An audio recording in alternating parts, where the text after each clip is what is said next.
Greetings and welcome back to another episode of Behind the Curtain Podcast, the show where we ask for insight about topics we think we know everything about, but don't. I am your host, Andy Ortiz. Today's episode is titled The 21st Century Renaissance Man, where we have gone beyond the 98th percentile into the fine line between complexity and madness, where we're lucky to find a true virtuoso. Our guest today is Bryan Rodriguez. Bryan, welcome to the show. Thanks, Andy. First off, I want people to understand this about you. How many interests do you have in life? What is it that you mainly dabble in today? Because at one point when I knew you 8 years ago, you're doing many things. I assume you're still doing many things. But as of today, what's your main focus? Yeah, so I have a lot of interest. I've always had a lot of interest. And like you, I guess, kind of your introduction said, there's a fine line between, being a virtuoso and kind of that madness. So maybe it's ADD or whatever you want to call it at that point. So there's that fine line. But I guess a lot of things keep me busy. I mean, obviously, work is, when you get older, work has to be there. You do things like that. But kind of my fun stuff I do still. I mean, I've always been big into cars, automotive projects, taking things apart, putting them back together. Recently, I've gotten a new kick on kind of 3D printing, 3D modeling, 3D everything. Mm-hmm. So as far as designing things in 3D software, printing them off, making stuff. So it's very techie engineering. So I like that. I've kind of picked back up into kind of the do-it-yourself, making things as far as, robotics and electronics and all that. So I have a couple little side projects I started working on and kind of ideas I came up with just top of my head I want to put together and things like that. I mean, music I've always enjoyed and wish I had more time to play instruments and do stuff. So I mean, there's still, a wide array of things. Let's go back to that 3D modeling that you were doing. 3D modeling, I guess now through technology, has gotten a lot cheaper. Maybe you can get a cheap printer for maybe $3,000 or something. Even cheaper now. Cheaper now. Yeah. So where did that start? So really, it started kind of back at automotive. So, okay. I was tearing apart the car, have this kind of custom setup I needed for my engine. But it turns out it was so custom that the parts don't exist. I needed special brackets. Brackets don't exist. And there's just no way to make it happen. So then I needed to figure out what I could do. So, being the engineer, in me, I was like, well, curiosity, Bryan. The curiosity. I was like, well, if I could find a way to make this, then I'd be set. Yeah. So then that got me to thinking, well, I need a way to quickly prototype things. The first thing that comes to mind is 3D printing. So, at some point, 3D printers were pretty costly. I mean, they were in, several hundred thousands of dollars. But, I mean, the price has gotten down to like $200 and you can get a decent printer. And so I was, impressed. I mean, it's a cheap investment, and if it works out, great. If it doesn't, you didn't, lose the bank. So started tinkering around with that, and then turned out that it's super easy now and super user-friendly. So I was able to go in the garage, sketch up what I needed, print it off, model it, everything, and perfect. Yeah, so. Did you have to teach yourself the software to do this? Yeah. So, I mean, I drew my little sketch out on paper, and then, I mean, you can YouTube anything. And even the software that comes with it for the 3D CAD is what all it is, has tons of tutorials and guides and all that. And you can pretty much figure out what you need, teach yourself in a really short amount of time. How long did it take you to set up the printer? The printer, I mean, you're probably looking at like just maybe an hour or two. Okay. So it's not as easy as, maybe an inkjet printer where you just pull out of the box, plug in a USB, boom, you're done. There's a little bit more involved. Just to calibrate it now, I believe. Yeah, exactly. There's a lot of moving parts. So the thing is, when it's shipped to you, you got to make sure nothing, got unadjusted and things like that. So you just refine the adjustments, make sure everything's level, everything where it needs to be. A couple tests you can run on it, and then after that, you're good to go. Have you made any party whistles? Or let's ask you this: what was the first object you made? Was it the custom part that you made, or did you just make something silly to test it out? I was immediately practical and started printing off upgrades for the printer. And so that idea like really blew my mind, is that you have now technology that's able to make things that makes itself better. Yeah. So it's kind of that iterative machine learning. Isn't that some sort of a horrible sci-fi movie or something where AI starts to learn and you're like, exactly. I mean, so it's really surreal that you have, a printer that's pretty good, use that printer to make parts to make it better, put those parts on, then you can make even better parts to make that. And then you just have this cycle. It's like some sort of twisted video game that you're living in now. You're like, hey, I've picked up item A, and then I've added item B, and it's very dangerous whenever you're kind of the mod junkie that likes to modify everything. Yeah. Because then you're just your nature, like, oh, I can do this real quick. Oh, I can do that. And then you spend all day just upgrading your printer without actually printing anything else.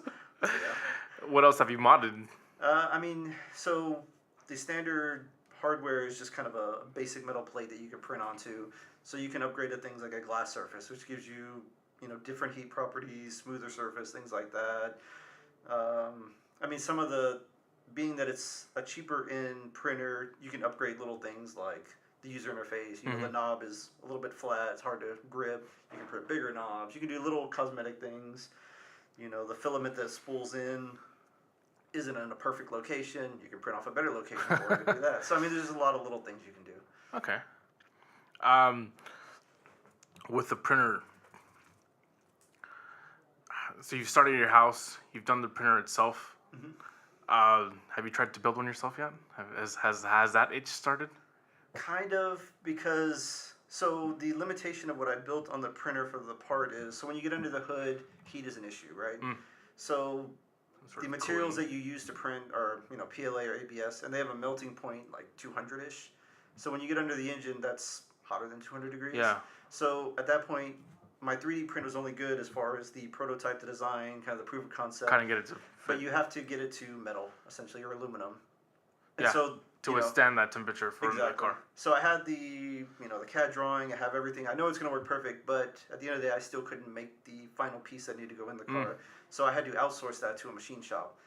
So the next logical step is I need a CNC machine, so that way I can make these little metal parts and then be done with that. CNC stands for computer. I actually don't remember. I don't remember. I know it's basically, for our listeners, you're able to throw in your CAD plans, your 3D AutoCAD plans, and then the machine will form the metal for it's basically just like a 3D printer, but for metal. It's essentially just you start off with a big piece of metal, and then the machine is able to cut it out into the shape you want. The form that you want. Yeah. So some machines use lasers, some use water jet. I've seen a water jet. Lasers, drill bits, all kinds of things. But essentially, that's all you're doing is cutting the metal to the shape you want. Is there a marketplace or some sort of website that can bring the 3D printer and the machine shop together? Kind of. So does that exist yet?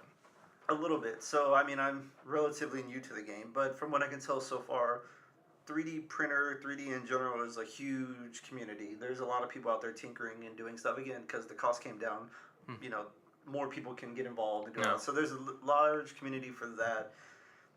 On the other hand, the CNC world, those machines are still very expensive. Yeah, it's very old school, no? Like, is there that tension between you're just a 3D printer guy, but hey, I got my big CNC machine and I can do wonders with this. Yeah, I don't know if there's that official tension between the two, but it's a very old school way of doing things, and there just really, for whatever reason, hasn't been a lot of push or effort to make it easier or make it more modern.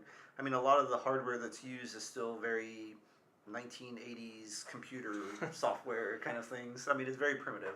So I think there's a huge gap, and there's some people that have, startups, Kickstarts, things like that tried to fill the gap, but even still, those machines. So a real, legitimate, machine shop machine is on the order of over 10,000, 20,000, super expensive machines. The Kickstarter, the cheaper variations are on the order of 1,000, 2,000, 3,000. So cheaper, but still not let me go buy one this weekend and play. Yeah. So I think I got some aluminum. Yeah, exactly. For leftover from the car. So there's definitely room to push that down to where a consumer could use it. But that gap, I don't really understand why that gap still exists. We have essentially that machine and 3D printer are very similar parts, similar everything. So there's really no reason, but it's there. So what are you gonna do about bridging that gap? When I have free time, I no doubt. Will you figure that out? Okay, let's add that to the plate. And it's on my radar to do, but it's okay. not an immediate thing. All right, so let's move on now from, I guess, smaller, the 3D printing, and now cars. Okay. So how did that obsession begin? Can I call it an obsession? I think that's a fair adjective. Yeah. Okay. So originally in life, in high school, I thought I was going to be a mechanic. So I went through automotive technology classes. I did, junior year, senior year, studied, trained to be a mechanic. And then, I had, professors and all that say, hey, you'd be a really good mechanic. And I like playing with my car because really in high school, those are the only cars you have to play with are your own. Yeah. And so it just kind of worked out. It was self-serving. I could, play with my stereo, change my brakes, do all that. But then right at the very end, I realized I like being a mechanic, but as a hobby, not as a job. And then that's what got me into engineering. So more formally, I went into engineering, but cars stayed on as like a hobby. So I was always able to work on my car, do maintenance, do repairs, mom, grandma, family, whoever, do that. And so it's just always been that. And then putting your hours there. Yeah, exactly. And then I think very much, it goes hand in hand with engineering. So something breaks on the car, I can figure out how to do it, how to replace it and all that. And again, you have YouTube and Google for everything. So. Is 16-year-old Bryan jealous of present-day Bryan with a 3D printer? It definitely helps a lot. Because, not even a year or two ago, I needed a part for the brake. And pre-3D printer, what I'd have to do is find scrap parts from something else and then, rig it, essentially, to do what I need. And, I could do that. Find a piece of sheet metal and bend it and, do whatever. Huh. It's just fine. Just don't trademark it, because then... Yeah. It doesn't look pretty either. So it's nice now that, I can go back and I can actually make something that looks like it should have been there, or maybe... Yeah. Do you remember what your first car was? Talking it was about... a 92 Toyota Camry. Yeah? Yeah. How many miles did you put in that? I think I got it up to 150,000. Huh. But it wasn't just any 92 Camry, because again... Because it was customized. Yeah, so it had a body kit, it had wheels, it had a loud stereo, it had any mods you could do to a Camry to make it... It wasn't even a Camry by the time you were done with it. It looked very different. It actually looked attractive. You would say, that's a good-looking Camry. You're like, oh, what year is that? Is that a 2005? Like, oh, no, dude, that's a 92. I tried to be tasteful. So, this was pre-Fast and Furious, so I was never trying to be, the flashy, showy, hey, look at me kind of car person. For those of you too young, the Fast and the Furious is a Universal franchise based off... They're still making movies. Okay. Oh, that's right. Okay. Fast and Furious 20. Family. Yeah. Yeah, so it's always stayed on. And as you get older, the cars change. But cars basically don't change. Brakes on, a newer car is very similar to an older car. And so once you learn the skills, you're set. Yeah. What was your next purchase? What moment did you realize, oh, hey, I can go past the 92 and I can get a better car? Did you upgrade that car? Did you... So the 92, I had the 92 Camry for a long time. All of undergrad. Starting grad school, it started to have issues. It was an old car at that point. And so then, I started teaching. I started doing other things. I had, my own income for the first time. So then I bought a BMW M3. And so that was my fun reward, graduation to myself kind of car. So did that, and didn't last long before I started adding parts and modifying it and doing all kinds of stuff. And I still have it, and I keep modifying it and all that. So it's evolved. This is very innate in you to see something and try to make it better. Can you remember where that come from? Where does that come from? Do you have family members that way? I think it's always just started general curiosity. Okay. So it started when I was little. You see things, but I was like, how does that work? So my human nature was just, I want to take it apart and see how it works. So with things that are mechanical, it's very obvious. You take it apart and, these are the pieces, this is all that. But then when it gets to things like electronics, this looks the same as the other one. I have no idea what's going on. It's more abstract, huh? Yeah. It's just a piece of green plastic. Yeah, exactly. So that always kind of got the gerbil spinning as far as how is this working and all that. And then once I got, taking enough things apart, I see how things work. Then when you see something man, I wish it could do this, or I wish it was better at this, then you start remembering other things and I could put that here, or I could do this here. And you just, put it all together. Did that help you in school? That, hey, I've seen this physically somewhere, and now here it is theoretically, kind of bridge the gap together. Definitely. Throughout school and even still now, because during school it helps a lot. Because you're a young engineer, you're a young scientist, so you're trying to learn things, and a lot of the problems when you get to a certain level are, they're genuine problems. They don't have obvious solutions, and some of those solutions are you have to design something, you have to build something, and nobody designs from scratch. They grab They things, pick and choose. exactly, known components, known pieces, and then the real design is how do you make them all work together. So that's, at some advanced engineering, that's what comes into play. So it's a matter of, can you recognize, what exists already to save you that time, so that way you can just plug it together and be done. I mean, if you were going to build a car, that's how you would do it. You wouldn't start from, okay, let's draw an engine. What do we need? We need this. Yeah. You would start with, some kind of template and build from there. So it's the exact same idea. 1925 Model T Ford. Yeah. Well, maybe the first car. The first car. Yeah. Okay, so we mentioned that you were in school. What did you study in school?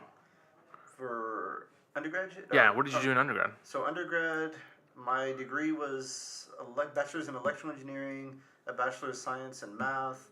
I had a minor in Spanish, and then I specialized in leadership, entrepreneurship as well. Four, yeah.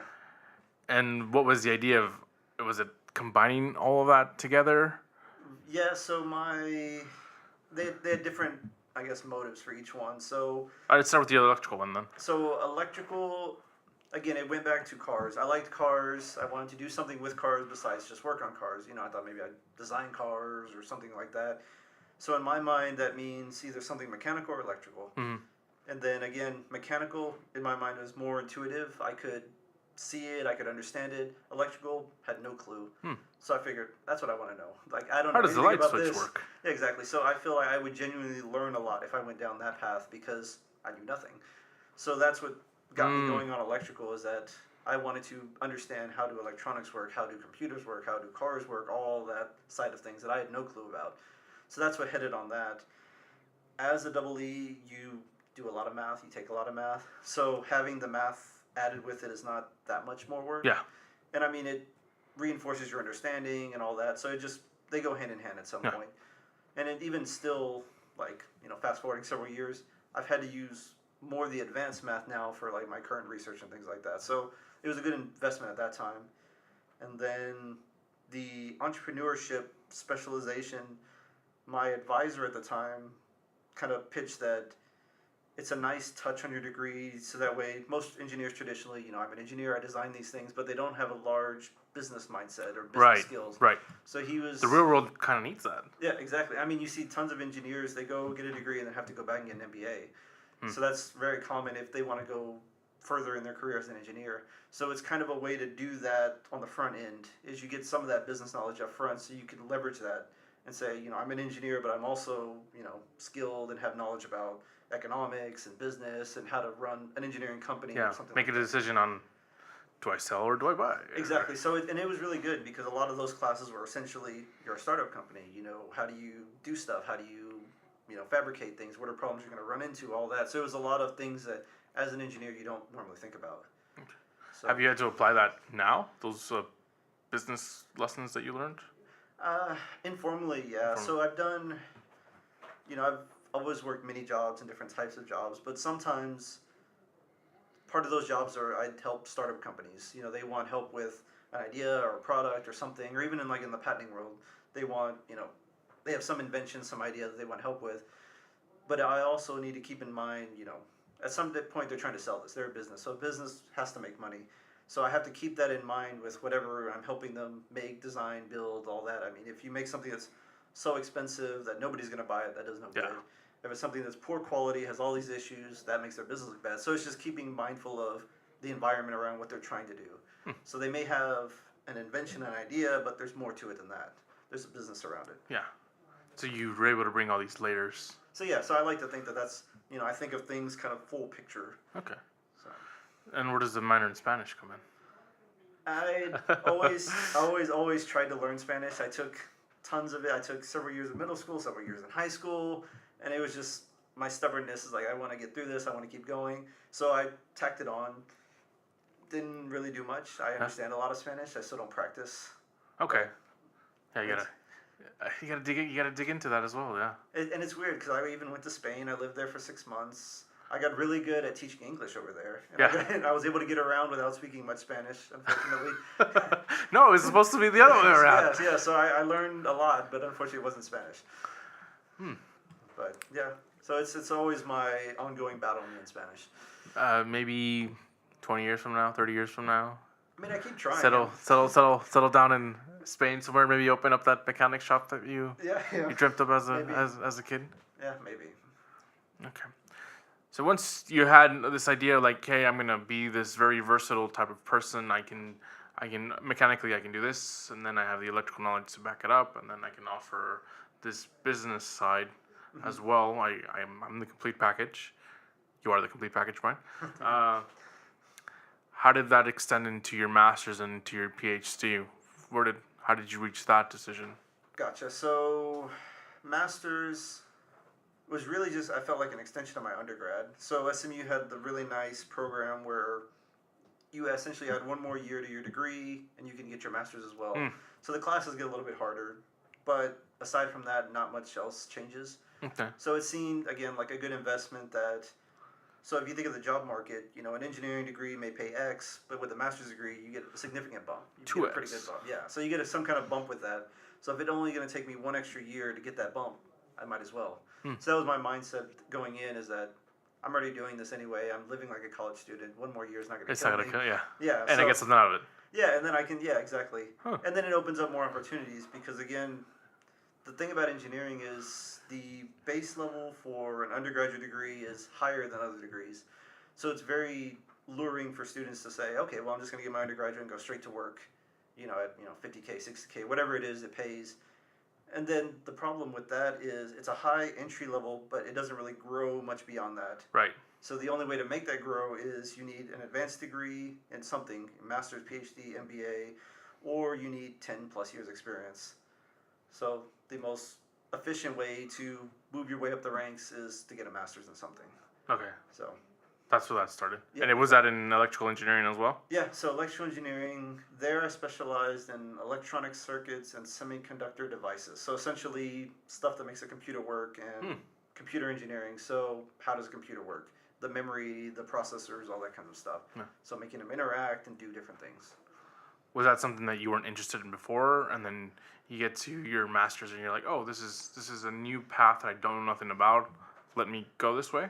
Kind of. So electrical engineering is an extremely broad field. So it covers everything from, hardware, electronics, circuits, computers. It covers a little bit into software and algorithms. There's the whole, anything that's wireless communications, which is electromagnetism, so antennas and all that theory. So, there's, a huge range of things you could be specialized in. And I had always been interested in the electronic circuits.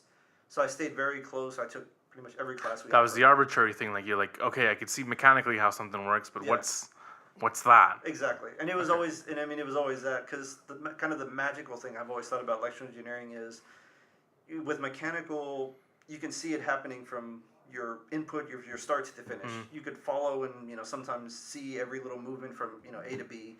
Electrical, that doesn't happen. Electrical, you design it, you know what this black box is supposed to do, you give it some input, and then it magically appears at the end. You don't actually see any of that stuff happen. And so that's what I always kind of liked, is you have to do your job, and if it works, then it works. But if it doesn't, that's a whole other issue. So I always liked that. And so electronics, hardware... Is there any specific type of equipment that has caught your eye? You mentioned circuits and you mentioned antennas, and was there something specifically that maybe wowed you at that time? I think just electronics in general. I think, again, some of it going back to cars, I always was interested in, it all roots back to cars. That's the root. Exactly. So I always was interested in, cars, obviously the mechanical bits, you have the engine, transmission, all that good stuff, but you have a controller that runs all of that. So you have your ECU, essentially the brain to the car. So it was getting into that, how could I understand that? How could I make that better? And that goes back into the electronics, the circuits into it, some of the programming of that. And so it was all centric around that. Because when I was undergrad, my mindset was still, I'm going to be an engineer of cars of some sort. That didn't change until PhD-ish. Then I realized to actually do that, you should have probably gone to school in Detroit or Michigan and been involved in the car industry throughout your undergrad. I didn't realize that until it was way too late. Do you regret that now? In hindsight, no. At the time, I was kind of bummed out because, again, that was my Your big motivation dream. going through it. Is like, oh, I'm going to be a car engineer. I'm going to design all these great things for cars, and then in a roundabout way, things worked out better for me anyway. Like with my current career path and all that, so I'm fine with that. So I mean, at the time it was sad, but So that's why now it's just a hobby. It's not. Yeah, exactly. And I mean, I still do it probably to the extent that I want to do it. I'm not getting paid to do it. I'm not being forced to do it. I do it purely because I want to. The love of it. Yeah, exactly. So it's not blemished or. Yeah, not at all. Yeah. So then, how did you reach your PhD from there? Since you had reached like a level where it's not gonna lead me to do cars. I'm doing something else that's still enjoyable. How did that start? The economy actually made me do my PhD. So my plan was going perfectly, steamed through undergrad, steamed through masters. When I was going from undergrad to masters, I interviewed a couple places, and then, they were interested. I had offers and all that, but I was like, no, just give me 1 year, I'll be back. Let me get my master's. Mm-hmm. And that was my game plan. And then 1 year later was 2008 when the economy crashed. It got really bad. And so I interviewed with a bunch of people, and I did multiple rounds. I got to the final stage, literally this will be your office, this is your window. Yeah. And then you get a call that, we are in a hiring freeze. We can't hire anybody. And so, that was essentially what happened was nobody would hire anybody at that point. And so I had a decision of, do I keep waiting? I don't know when it's going to undo itself and they were going to hire again. I had a lot of friends that did. They would just kind of waited it out. And then the other option was I had a good relationship with SMU at the time. So they offered, if you stay and do your PhD, you can keep working for us. So PhD was always kind of in the back of my mind. That'd be nice to have one day. So I just decided to jump, fast forward or straight into it and then, start the PhD. Yeah. So I was able to keep working towards, academic credits and all that, as well as, surviving. So now you go from the student of the game to possibly later down the line writing the material for electrical engineering. Has that thought entered your mind? As far as curriculums? Yeah.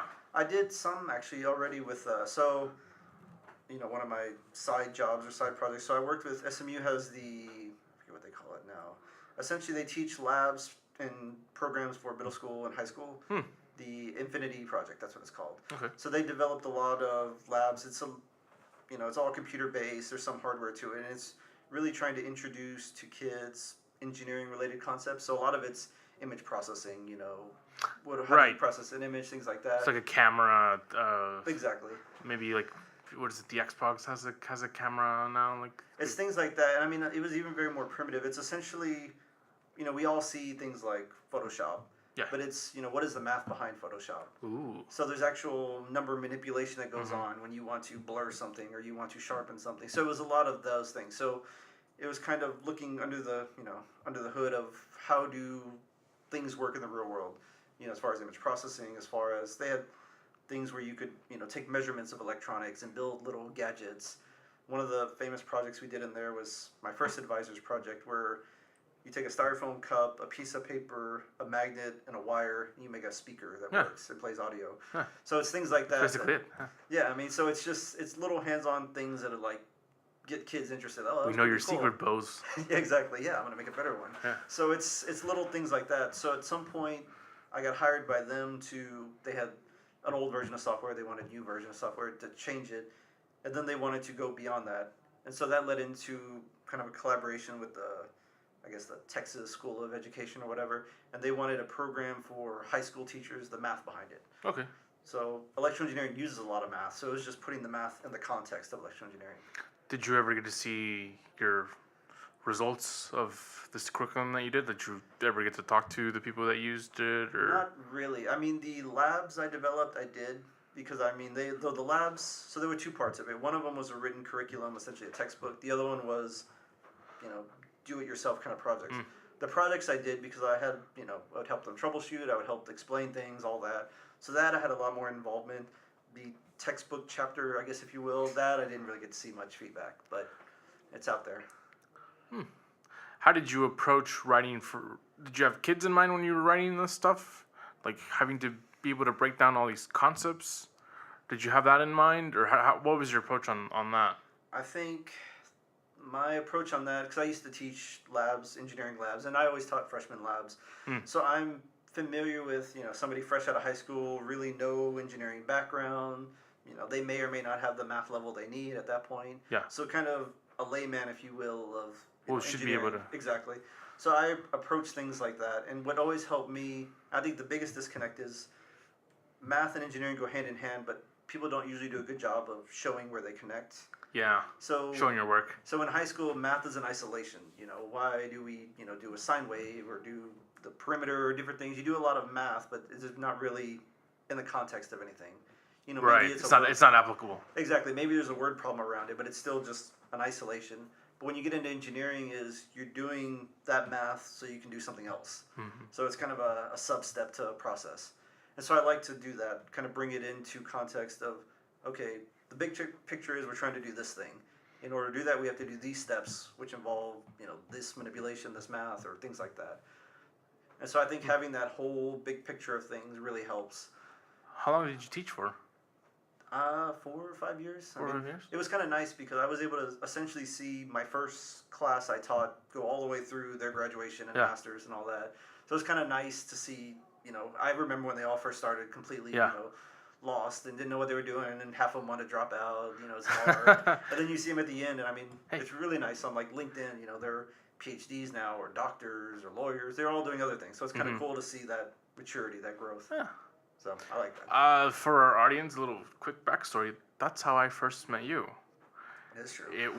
I'm by trade, I'm mechanical, but I partook in the freshman project, the robot project interdisciplinary project where you have the mechanical department, the electrical engineering department, and the computer science kids, and then they bring everybody together, all 3 disciplines together, and you have to.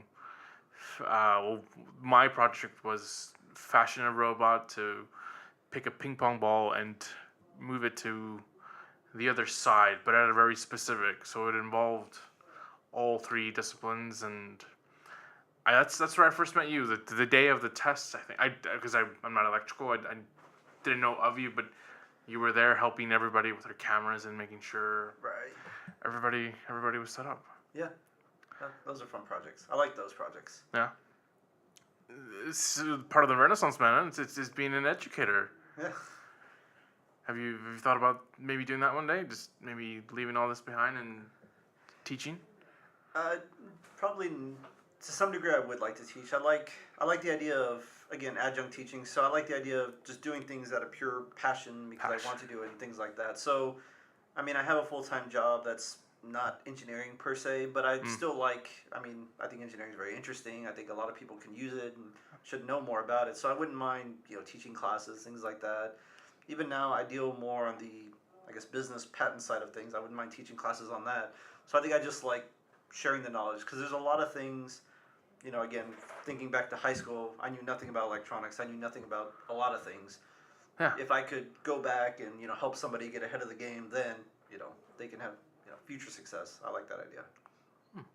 Maybe use that business side to start up a school. That's a little bit beyond my scope. In Spain?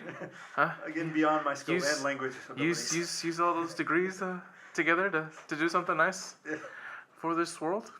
No, and I really just want to say thank you because I remember early on, I know we weren't in the same discipline, but you were there as a pillar of support, and I guess I never just said thank you, man, just for being around and encouraging everybody who's like my year or a year below, and like we always had you to look up to, and we still do. No, I appreciate it. I think that's part of people that teach because they love to teach. They like to see people succeed. You're invested. You invest time and knowledge and all that in somebody. At the end of the day, you want them to succeed. You don't want them to just fail miserably. There's lessons to be learned even if you fail miserably. Yeah. But it's nice when things work out. And so I think that's kind of one of the key marks of some teachers that you go in there and you really try to help them succeed. You can't hold their hand and do all the work for them because that doesn't teach them anything. But you let them stumble, you let them do what they need to get to that goal, and then you have that sense of accomplishment. And then once that's there, then they feel confident in themselves that they're going to go on and do more things. And then they appreciate that there's going to be problems, there's going to be hiccups, but I'm still working toward a goal, and I can achieve it. I'm starting to sense a theme here from early on this conversation. You said modify. Oh, yeah. Has that sort of been, I guess, how you look at things? Like, hey, here's something presented to you. How do I make it better? How do I make my car better? How do I make my 3D printer better? How do I make this person better? I think definitely, and I think, getting all philosophical, I think as we've talked, it made me think about that early on. I mean, I grew up in kind of a lower middle class family. I was first to go to college, all that kind of background. And a lot of growing up, people somewhat dictate to you what you're supposed to be. Oh, you're from this type of background, you should be this. Again, I was supposed to be a mechanic. Nobody really said, hey, you can go to college, hey, you can do this kind of things. And so early on, I kind of believed them because, hey, everybody says I should be this. Why not? That they know best. And then at some point, I kind of went against the grain. Yeah. I wasn't thinking of college until essentially senior year. SMU recruited me. Like, hey, why not? Let's give it a shot. And then when I realized that was actually a good move, not doing what everybody else told me to do actually paid off. And like, I'm in a better position. I can do all that. It kind of opened up the idea of, how many other things that people have been telling me that maybe not correct. And so then I was more willing to kind of modify maybe my life in the sense of... Everybody take a drink right now because he said modify now. Yeah. So, it's that idea of things are the way they are right now, but do they have to be that way? Do they have to stay that way? And they really don't. People maybe get comfortable, maybe they just let things happen that way, but you usually have the ability to change things. And so, with your life, with any project, any car, anything, just, you don't have to take things as is. If you want something to do something different or to be different or to look different, do it. So, that's kind of the way I've approached everything now is if I want something to be a little bit different than it is, then make it happen. And it's been on your own terms. Yeah, exactly. Something about being a Renaissance man that I know about you is you've always been an athlete. Is that still going on today? Yeah, definitely. So my new athletic venture now is I do a lot of, martial arts. So I do Krav Maga, which is, for those that don't know, it's self-defense based. So it's based out of Israeli military. So it's what the Israeli army and military use to defend themselves when they're out in the streets and in combat and all that. So it's extremely practical and efficient self-defense. So that's kind of the premise for it. And it's really interesting because it has roots and borrows a lot from, Muay Thai, boxing, ground fighting, BJJ, all that kinds of stuff. It borrows a lot of it, but puts it in the context of self-defense. So, if you're in a Muay Thai fight, it's you and one other guy, you're in a ring, you have rules, there's certain things you can do, certain things you can't do, that kind of structure. In Krav, it can be one guy versus another, it can be 3-on-1, they can have weapons, you can be on the ground. It's very real life situations of, you're out in the streets with your family and a bunch of guys come up to you, how do you defend yourself? Fight or flight type of situation? Exactly. So, obviously the first thing is try to get out of any situation. And if it's a dangerous situation, sometimes it takes force. And so that's what it teaches you is a lot of the techniques and the mindset you need to be in to get out of a bad situation. How long have you been doing this? A little over 2 years now. Okay. Yeah, so I enjoy it. And the particular school I'm in now, they have kind of a extensive curriculum. So I do we have like a fight program essentially. So I do Muay Thai fighting and boxing and grappling in addition to the pure Krav Maga curriculum and all that stuff. Okay. So it's kind of if you added on more layers to... Exactly. You've modified the program again. So it's a lot of the, Krav Maga as well as more the sport side of martial arts, which most martial arts are the sport side of things. How great of a stress reliever is the sparring? It's fun, right? And it's very humbling. You're not the only person punching. So, every once in a while you get hit. Yeah, learn to take the hit, You get hit and then you remember, you're not invincible. And it's interesting because, you're doing your thing. At some point you get tired. But then when you're on your own training, it's one thing. But when you're tired and somebody else is trying to punch you, it's exhausting. Yeah.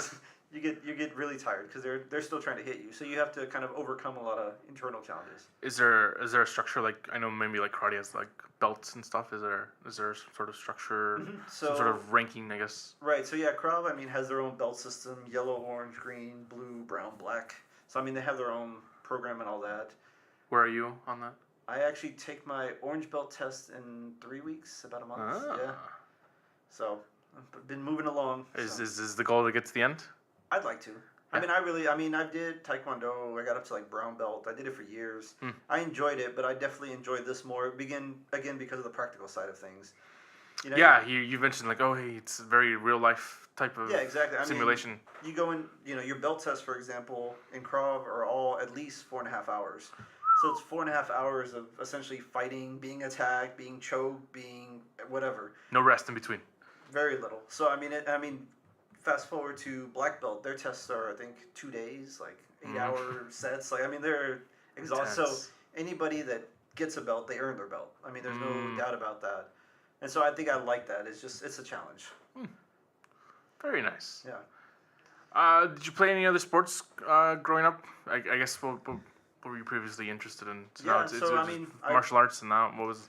I played essentially every sport. When I was little, I did soccer briefly. I played a lot of basketball, football, ran track. I did football and track probably most of middle school, high school. Huh. And then I kind of dropped off sports for a little bit when I got to undergrad, just school. Yeah. And then... Two bachelor's degrees, huh? Yeah.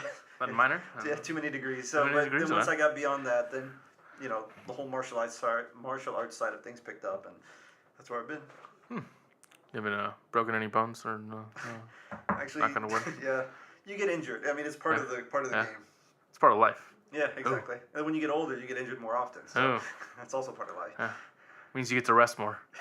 You need to rest more. Yeah. All right. So what are you doing now at your job? You're getting pretty close to finishing your PhD. Right. You have all these interests. How are you funding these interests? Right. So what's the 9 to 5? So I work in patent law. So I do intellectual property law, and I'm on the side of things where you're an inventor, you have an idea. I help you go from your idea to hopefully a patent at the patent office. There's a whole nother side beyond that, which involves actually using your patent. I don't touch because that involves a law degree. But everything on the front end of that, of getting a patent, yeah, I help with that. Are we gonna add that to the list? Law degree or law degree is on my to-do list. Yes. So after the PhD, law degree is the next step. Wow. So I've been doing, again, patent prosecution is that first part I was talking about. So I've been doing patent prosecution for 5.5 years now. So I've done it for a while, and I like it. I'm pretty efficient and good at that part. But I'd like to get exposure to the rest of it. Again, have the holistic picture.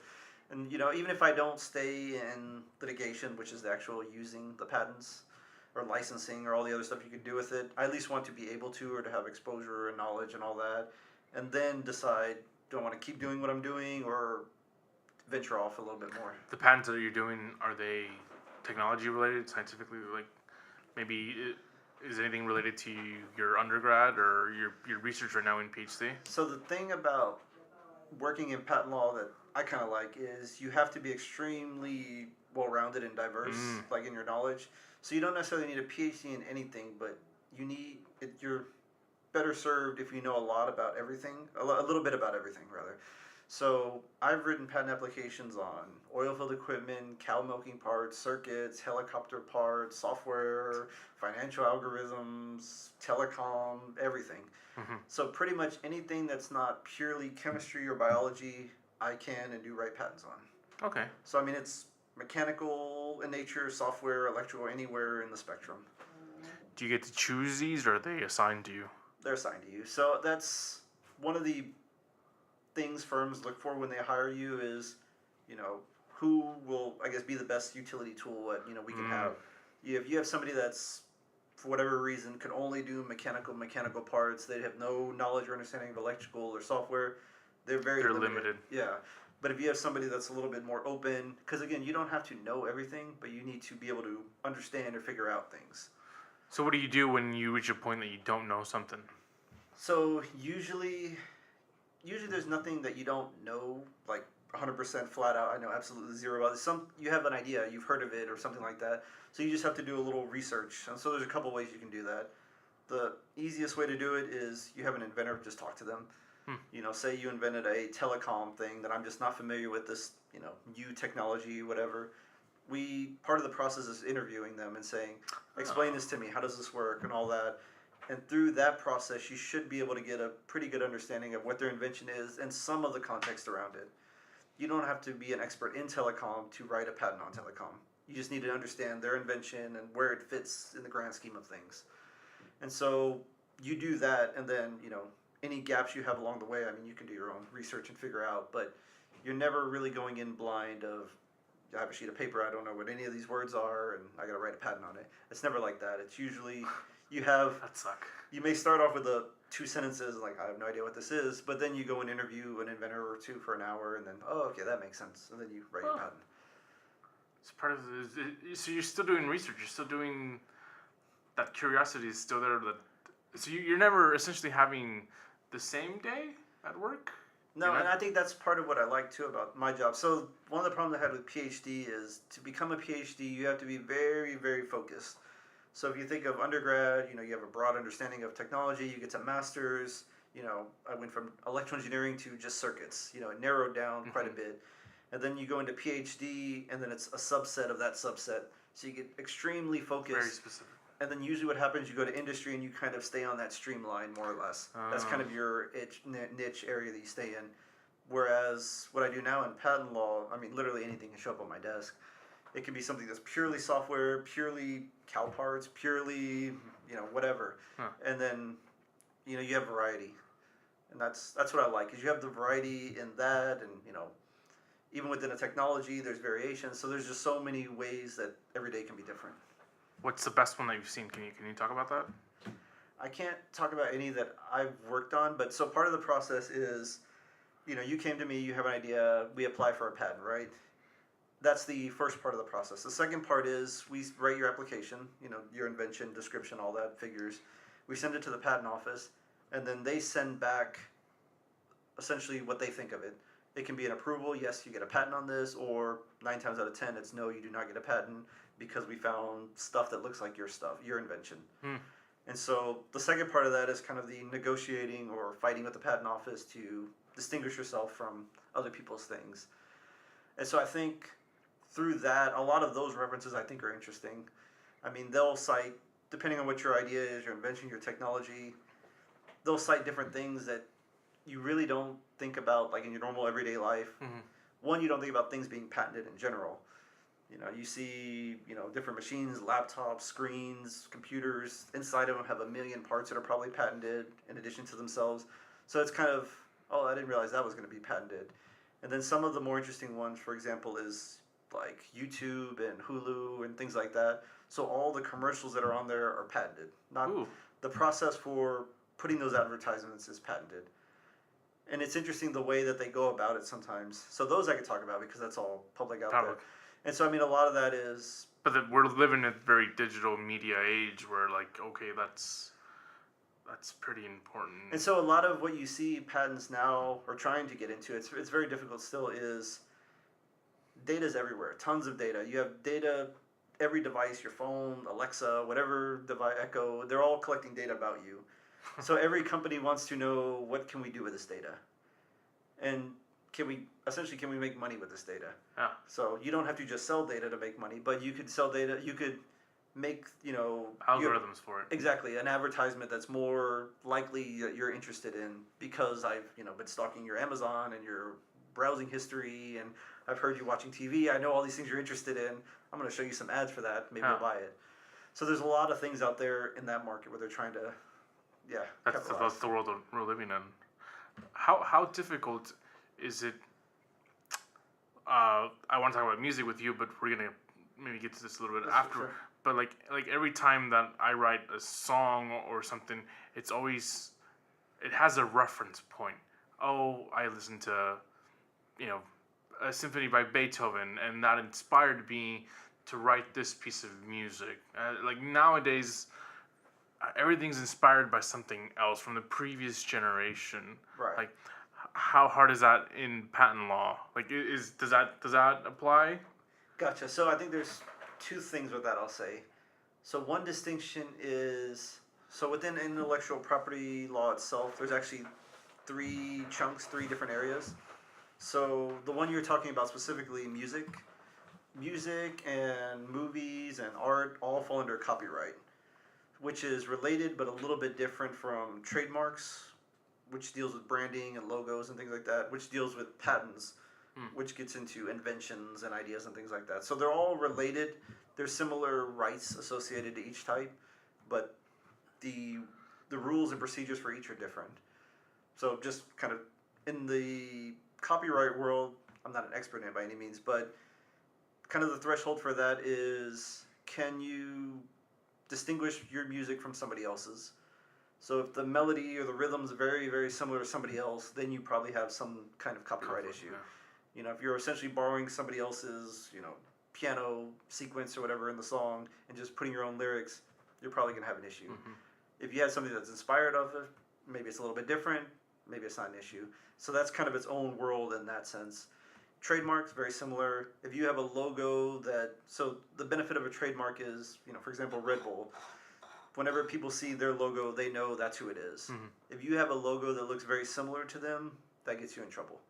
Because then the consumer could be confused. Oh, I thought I was buying a Red Bull product and I wasn't. So you have that issue. So that's where trademarks come into play, is that you need to be able to distinguish your brand from other people's brands.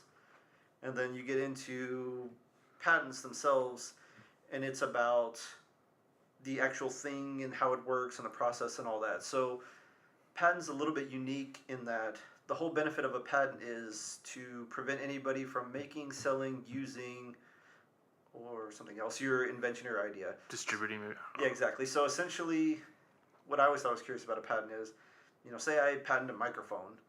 If I own a patent to this, I can prevent anybody from using it for 20 years. Nobody can design this or use this or sell this or make this. It's mine completely. But if I never do anything, like I never decide to make them or sell them, then I get no money. Nobody gets any money. This essentially is a useless patent. I just blocked everybody else from being able to do it, and I made no money off of it. It's pettiness to 1,000. Yeah, a patent essentially is a monopoly. So you can get a 20-year monopoly on an idea or invention, and that's what you're trying to do. Easiest example is pharmaceuticals. So drugs, you design a new drug for some new antibiotic. If you own the patent rights to that, nobody else, no generic or anything can do that. And that's one of the issues with patents, or one of the controversial things with patents, is that they have a monopoly on that area. Once that patent expires, you can control everything. Exactly. And so you see it again in pharmaceuticals, maybe that they have a patent on a pill, it's $500, something ridiculous. As soon as that patent expires, generics are available. Because the patent expired, anybody can make that product now. Okay, so that's where you get that. $2 equivalent or something like that. It's the exact same thing, but they couldn't do it before a certain threshold because of a patent. So it's just that idea. It's a monopoly. So you bank it for 20 years and Yeah. So pharma is kind of its own beast. Oh, there's okay. But I mean, you find that in a lot of things, and telecom has their own thing where they do that.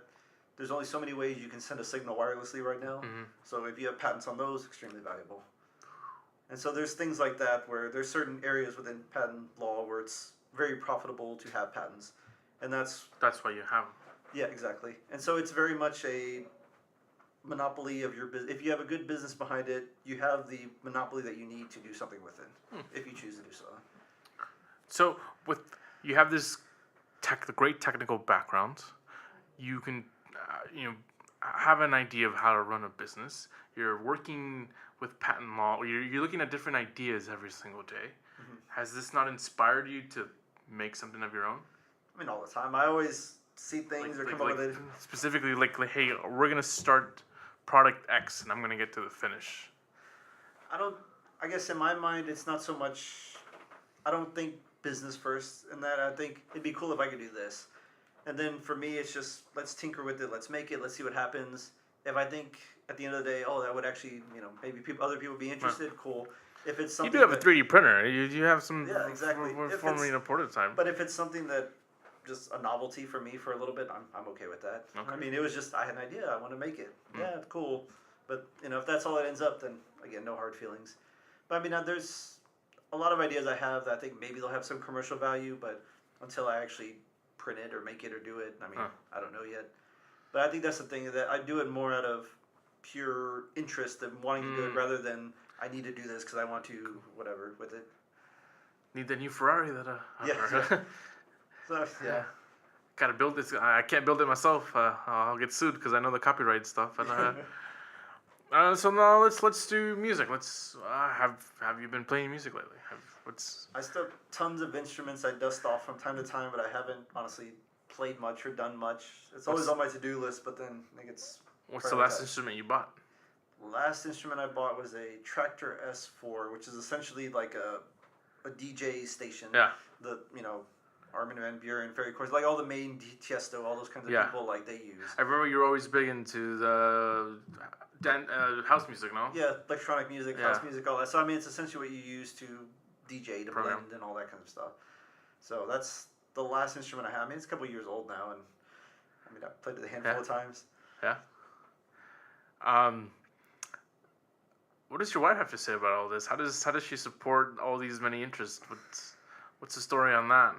I think she just kind of got used to it. I think early on, she thought it was interesting and all that, but I don't know if she realized that was like a continuous thing. Yeah.